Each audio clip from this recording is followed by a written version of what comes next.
अस्सलाम वालेकुम स्टूडेंट्स, कैसे हैं आप सब। उम्मीद है कि आप सब खैरियत से होंगे। आज हम करने जा रहे हैं तफ़हीम, और तफ़हीम के लिए जो इबारत ली गई है वो है बलूचिस्तान की सैर। आज हम देखेंगे कि तफ़हीम इबारत में से किस तरह सवालात के जवाबात तलाश किए जाते हैं। आइए अब हम तफ़हीम इबारत की तरफ आते हैं। हमारा प्यारा वतन एक खूबसूरत गुलदस्ते की मानंद है। गुलदस्ते यानी कि फूलों के दस्ते की मानंद जैसा है।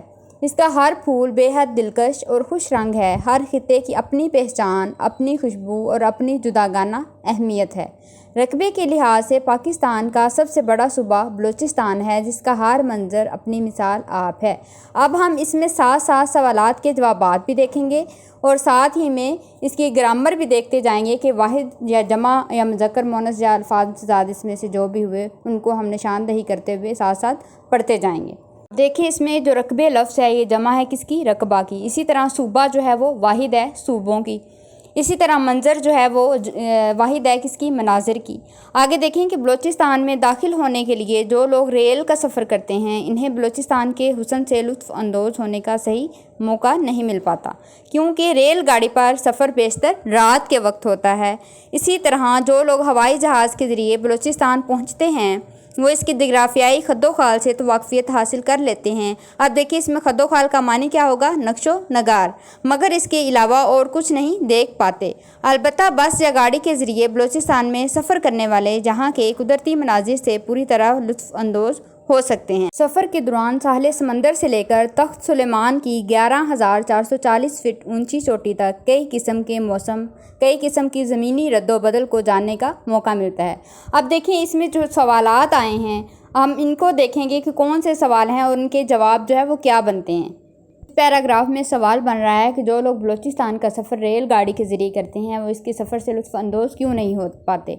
अब देखिए, इसकी वजह क्या है, क्योंकि रेल गाड़ी पर सफ़र बेशतर रात के वक्त होता है। इसी तरह इसमें कुछ वाहिद भी आए हैं और जमा भी लफ्ज़ हैं। इसे देखें, मौका, इसी तरह जो है किस्म, इसकी जमा क्या है, इकसाम। इसी तरह लुत्फ़ की जमा क्या है, अल्ताफ़। आप लोग भी इसी तरह इसे जो है ग्रामर का भी ख्याल रखेंगे और साथ साथ सवालात के जवाबात की निशानदही भी करेंगे। इसी तरह अगला पैराग्राफ देखिए, बलूचिस्तान का कुल रकबा 1,34,000 मुरब्बा मील है। अब देखिए, इसमें भी सवाल बन रहा है कि बलूचिस्तान का कुल रकबा कितना है, 1,34,000। कोयटा बलूचिस्तान का दारुल खिलाफा और सबसे बड़ा शहर है। इसकी मजमूई आबादी तकरीबन 2.5 लाख है। ये शहर बहुत अहम तजारती मरकज़ है। अब देखें, यहाँ पे मरकज़ जो लफ्ज़ है वो वाहिद है और इसकी जमा क्या है, मराकज़। यहाँ पठान, बलोची, अफ़गानी, ईरानी सभी आबाद हैं। यहाँ पश्तो और बलोची के अलावा उर्दू, पंजाबी, सिंधी और फ़ारसी ज़ुबानें बोली जाती हैं। इसी तरह मुख्तलिफ़ मुकामी बोलियाँ भी बोली जाती हैं। कोयटा की आबो हवा खुशगवार है। कोयटा का हुस्न यहाँ के लोगों के शादाब चेहरों पर भी दिखाई देता है। अब देखिए, शादाब का मानी क्या है, हरा भरा, सरसब्ज़। अब इसमें भी सवाल बन रहा है कि कोयटा शहर की खासियत क्या है। कोयटा बलूचिस्तान का दारुल खिलाफा और सबसे बड़ा शहर है। इसकी मजमूई आबादी तकरीबन 2.5 लाख है और ये शहर बहुत अहम तजारती मरकज़ है। यहाँ पठान, बलोची, अफ़गानी, ईरानी सभी आबाद हैं। ये इस सवाल का जवाब हो गया। आगे अगला पैराग्राफ देखते हैं। ज़ियारत बलूचिस्तान का एक और अहम और पुरफ़ज़ा मकाम है। ज़ियारत कोयटा से 133 किलोमीटर दूर और सतह समंदर से 8,500 फुट बुलंद है। ज़ियारत का नाम एक बुज़ुर्ग खरवारी बाबा के नाम की वजह से मशहूर हुआ। अब देखिए, यहाँ पे भी एक सवाल बन गया कि ज़ियारत का नाम किसकी वजह से मशहूर हुआ, एक बुज़ुर्ग खरवारी बाबा। इसकी शोहरत की दूसरी वजह बानी पाकिस्तान कायदे आज़म मोहम्मद अली जिन्ना की निस्बत से है। निस्बत के मानी है वजह, जिन्होंने अपनी ज़िंदगी के आखिरी अयाम यहाँ रेजिडेंसी में गुजारे। ये रेजिडेंसी अंग्रेज़ों के दौर में तामीर की गई थी। लकड़ी की तामीर करदा ये खूबसूरत इमारत फ़न तामीर का एक नादिर नमूना है। नादिर नमूना यानी कि शाहकार। इसके वसीओ अरीज़ सरसब्ज़ लॉन चनार के दरख्तों और फूलदार पौधों से मुज़य्यन है। मुज़य्यन यानी कि सजे हुए हैं। दुनिया में सनोबर के दरख्तों का दूसरा बड़ा कुदरती जंगल भी वादिये ज़ियारत में वाक़या है। अब देखिए, यहाँ पे भी सवाल बन गया कि सनोबर के दरख्तों का दूसरा बड़ा कुदरती जंगल कहाँ पे वाक़या है, वादिये ज़ियारत में। ज़ियारत का असल हुस्न कुर्बो जवार के तफरीही मकामात में है। कुर्बो जवार यानी कि आस पास, इर्द गिर्द। यहाँ कुदरती मनाजर की फरावानी इंसान को फितरत से करीब करती है। इनमें सरफहरिस्त खरवारी बाबा का मज़ार है, जो ज़ियारत से 8 किलोमीटर दूर पहाड़ों और जंगल की ज़ेरी वादी में वाक़या है।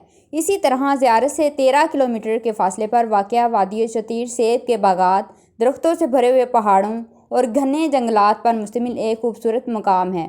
وادی شتیر کی جانب ہی کربی کا کچھ مقام ہے۔ یہاں قدرتی چشموں کا پانی بے حد سرد اور شیریں ہے، شیریں میٹھا جو ہوتا ہے، جو دو پہاڑوں کے درمیان تنگ گھاٹی میں بہتا ہے۔ گھاٹی پہاڑوں کے نشیب کا تنگ راستہ۔ اس کے علاوہ زندرا، متنا ڈیم اور سنڈیمن تنگی زیارت کے سفر میں قابل دید یعنی کہ دیکھنے کے قابل مقامات ہیں۔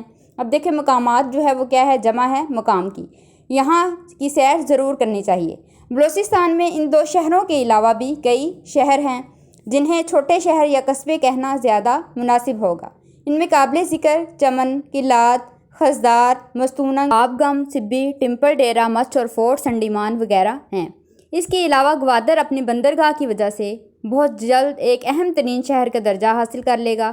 پیارے بچوں، اگر آپ کو کبھی موقع ملے تو بلوچستان کی سیر سے ضرور لطف اندوز ہوں۔ اسی طرح آپ لوگ بھی تفہیم عبارت جو ہے اس کی پڑھائی کرتے ہوئے سوالات کے جوابات تلاش کریں گے اور جو آپ لوگوں کو ورک شیٹ اس کے ساتھ بھیجی گئی ہے اس کو حل کریں گے۔